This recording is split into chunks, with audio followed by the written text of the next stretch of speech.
आज के समय में हमारी पृथ्वी का वातावरण हमारे रहने के अनुकूल है, लेकिन एक समय ऐसा भी था जब हमारी ये पृथ्वी 8,500 डिग्री फ़ारेनहाइट के तापमान से तप रही थी। इसके अलावा एक समय ऐसा भी था जब हमारी पृथ्वी लाखों सालों तक बर्फ से ढकी रही थी। आपको ये बात सुनने में तो काफी ज्यादा अजीब लगेगी, लेकिन ये दोनों ही बातें बिल्कुल हकीकत हैं।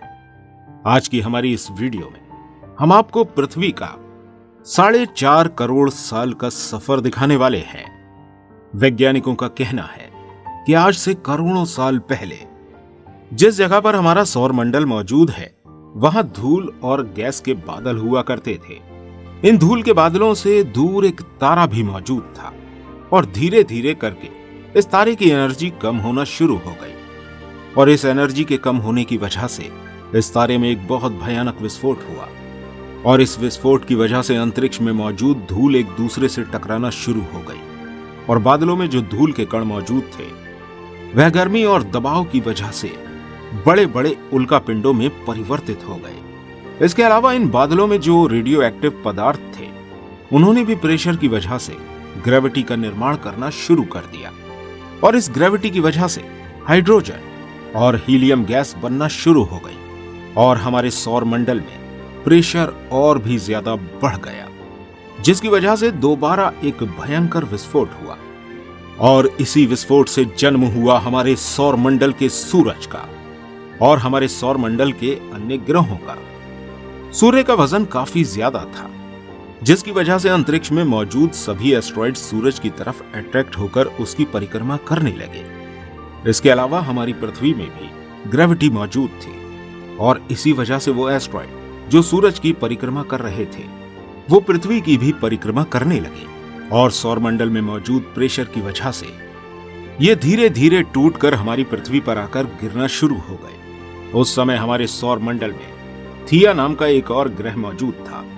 यह ग्रह हमारी पृथ्वी के बराबर में ही स्थित था और यह एस्ट्रॉइड हमारी पृथ्वी के साथ साथ थिया ग्रह की भी परिक्रमा कर रहे थे और इस परिक्रमा की वजह से थिया ग्रह धीरे धीरे पृथ्वी के करीब आना शुरू हो गया और एक दिन यह ग्रह आकर हमारी पृथ्वी से टकरा गया और इस टकराव से एक बहुत ही भयानक विस्फोट और हुआ।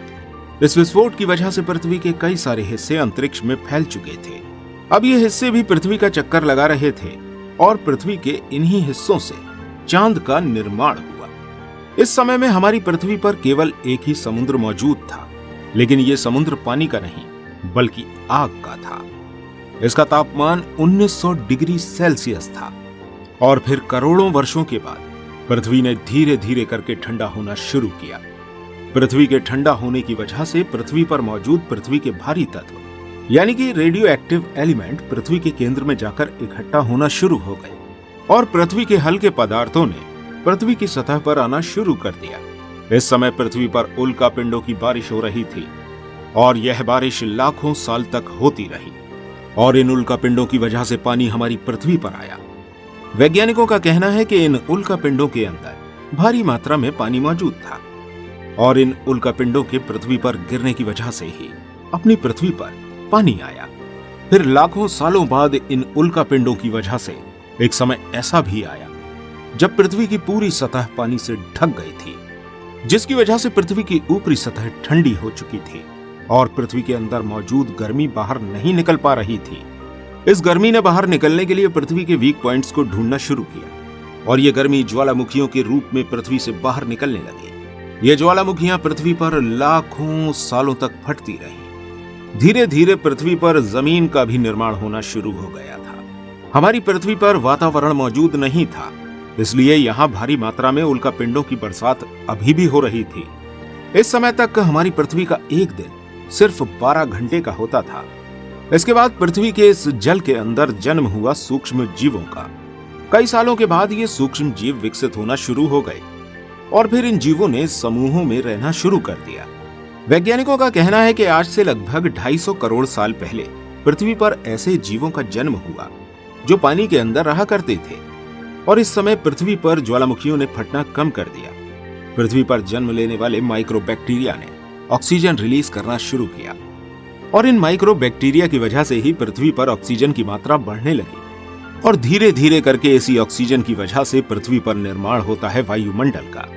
अब ये सूक्ष्म जीव अपनी संख्या में निरंतर वृद्धि कर रहे थे और पृथ्वी के ज्यादातर हिस्से में ये सूक्ष्म जीव फैल चुके थे। और फिर लाखों सालों के बाद पृथ्वी पर ऑक्सीजन की मात्रा बढ़ने की वजह से इन सूक्ष्म जीवों ने भी बढ़ना शुरू कर दिया। इस समय पृथ्वी का वातावरण ठंडा भी हो चुका था और यहाँ ऑक्सीजन और आयरन की मात्रा भी काफी हद तक बढ़ चुकी थी और धीरे धीरे करके पृथ्वी की टेक्टोनिक प्लेट्स में दरार होना शुरू हो गई और जमीन के अंदर मौजूद लावा इन दरारों की वजह से पृथ्वी की ऊपरी सतह पर आना शुरू हो गया और इस लावा से काफी अधिक मात्रा में कार्बन डाइऑक्साइड गैस निकलना शुरू हो गई जो पृथ्वी के वातावरण में मिल गई और इस गैस की वजह से पृथ्वी पर एसिड की वर्षा होने लगी। इस बारिश की वजह से पृथ्वी का तापमान घटना शुरू हो गया था। धीरे धीरे करके ये तापमान इतना कम होता चला गया कि पृथ्वी की सतह पर जो पानी मौजूद था वह बर्फ में बदलने लगा। अब पूरी पृथ्वी बर्फ से ढक चुकी थी और पृथ्वी पर आने वाली सूरज की किरणें पृथ्वी की सतह तक इस बर्फ की वजह से नहीं पहुंच पा रही थी और इसी वजह से पृथ्वी कई लाखों सालों तक बर्फ से ढकी रही। लेकिन पृथ्वी के अंदर मौजूद ज्वालामुखी ने एक बार फिर से बाहर निकलकर फटना शुरू कर दिया और इन ज्वालामुखियों की गर्मी से बर्फ ने पिघलना शुरू कर दिया और वह सूक्ष्म जीव जो पृथ्वी के पानी के अंदर मौजूद थे अब वह भी ऑक्सीजन की मदद से अपने शरीर को बड़ा और जटिल बनाने लगे थे। इसके अलावा पानी के अंदर छोटे छोटे समुद्री पौधों का भी विकास होने लगा और यह प्रक्रिया बार बार कई हजारों सालों तक होती रही। कई सालों की इस प्रक्रिया के बाद यह सूक्ष्म जीव अब समुद्री जीव में बदल चुके थे। इन जीवों ने पृथ्वी के वातावरण के अनुकूल बदलना शुरू कर दिया था। समुद्र के अंदर मौजूद छोटे छोटे पौधों की वजह से पृथ्वी की सतह पर ऑक्सीजन की मात्रा एक बार फिर से बढ़ने लगी थी। अब पृथ्वी पर होने वाली एसिड की वर्षा काफी कम हो चुकी थी। पृथ्वी की सतह पर ऑक्सीजन का लेवल बढ़ने की वजह से पृथ्वी के ऊपर निर्माण हुआ ओजोन लेयर का और इस ओजोन लेयर की वजह से सूरज की हानिकारक किरणें अब पृथ्वी की सतह तक नहीं आ पा रही थी, जिसकी वजह से पृथ्वी की सतह पर पेड़ पौधों ने उगना शुरू कर दिया था और समुद्र के अंदर रहने वाले जीवों ने भी पृथ्वी की सतह पर आकर रहना शुरू कर दिया था। ये जानवर अब समुद्री जीवों से बदलकर स्थलीय जीव बन चुके थे और धीरे धीरे करके पृथ्वी की सारी जमीन एक जगह इकट्ठी होना शुरू हो गई। पृथ्वी का वातावरण और तापमान दोनों जीवन जीने के अनुकूल हो चुका था और अब दिन भी 21 से 23 घंटे का होने लगा था। समुद्र से बाहर आकर जमीन पर रहने वाले जीवों का रंग रूप भी वातावरण के हिसाब से बदलना शुरू हो गया था। समय के चलते ये जमीनी जानवर अपने आकार में वृद्धि करके डायनासोर में परिवर्तित होने लगे। इनका शरीर काफी ज्यादा लंबा और विशाल हुआ करता था। इस समय ज्यादातर जंगल समुद्र के करीब थे और पृथ्वी की अधिकांश जमीन रेतीली और बंजर बन चुकी थी। धीरे धीरे करके पृथ्वी की ऊपरी जमीन ज्यादातर पानी के संपर्क में आने लगी और इसी वजह से पृथ्वी पर हरियाली बढ़ना शुरू हो गई। इस कारण से डायनासोर भी अब काफी ज्यादा खतरनाक और विशाल हो चुके थे। पूरी पृथ्वी पर डायनासोरों का राज था और इनका ये राज 20 से 30 करोड़ सालों तक रहा और फिर वो घटना हुई जिसने इन डायनासोर का पूरी तरह खात्मा कर दिया। आज से लगभग 6.5 करोड़ साल पहले पृथ्वी की तरफ एक उल्कापिंड तेजी से बढ़ता चला आ रहा था, जिसका आकार हमारे माउंट एवरेस्ट से भी ज्यादा बड़ा था, जिसकी स्पीड 80,000 किलोमीटर प्रति घंटा थी। और ये उल्कापिंड जैसे ही हमारी पृथ्वी के वातावरण में आया, इसके अंदर एक भयानक आग लग गई और ये जलता हुआ हमारी पृथ्वी से आ टकराया और इस टकराव से जो ऊर्जा उत्पन्न हुई वह आज के लगभग 10 करोड़ परमाणु बमों के एक साथ फटने के बराबर थी। इस विस्फोट की वजह से पृथ्वी के पूरे वातावरण में कई तरह की हानिकारक गैसें और धूल के बादल छा चुके थे। मानो पूरी पृथ्वी एक तरह से नष्ट हो चुकी थी और डायनासोर का खात्मा हो चुका था।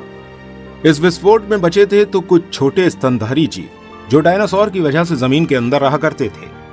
ये चूहे की तरह दिखते थे। पृथ्वी की सतह के नीचे रहने की वजह से ये स्तनधारी इस विस्फोट से बच गए। इस वक्त पृथ्वी का तापमान पूरी तरह धूल और अंधेरे से भरा हुआ था और सूरज की किरणें हमारी पृथ्वी तक नहीं आ रही थी और इस धूल और हानिकारक गैसों की वजह से एक बार फिर से पृथ्वी पर एसिड रेन होना शुरू हो गई और एक बार फिर हमारी पृथ्वी ने ठंडा होकर खुद को बर्फ से ढक लिया। लेकिन इस बार यह बर्फ पृथ्वी पर लाखों सालों तक नहीं जमी रही और 80 से 90 हजार साल के बाद यह बर्फ पिघल गई और पृथ्वी का वातावरण फिर से पहले जैसा होने लगा। जब वातावरण पहले जैसा हुआ तो ये जमीन के अंदर रहने वाले जीव बाहर आने लगे और यह जीव धीरे धीरे वक्त के साथ विकसित होते गए। कई वर्षों के विकास के बाद ये जीव बंदरों में तब्दील हुए। बंदरों से एप्स बने और एप्स से ये बने होमो सेपियंस, यानी कि हम इंसान। तो दोस्तों, इस तरह निर्माण हुआ हमारी पृथ्वी का और जन्म हुआ हमारा। उम्मीद करते हैं ये वीडियो आपको इंटरेस्टिंग लगी होगी। अपनी राय हमें कमेंट में जरूर बताइएगा। वीडियो अच्छी लगने पर इस वीडियो को लाइक और शेयर करना बिल्कुल मत भूलिएगा और ऐसी और अमेजिंग वीडियोस देखने के लिए हमारे इस चैनल को सब्सक्राइब किए बिना मत जाइएगा। मिलते हैं आपसे अगली वीडियो के साथ। धन्यवाद।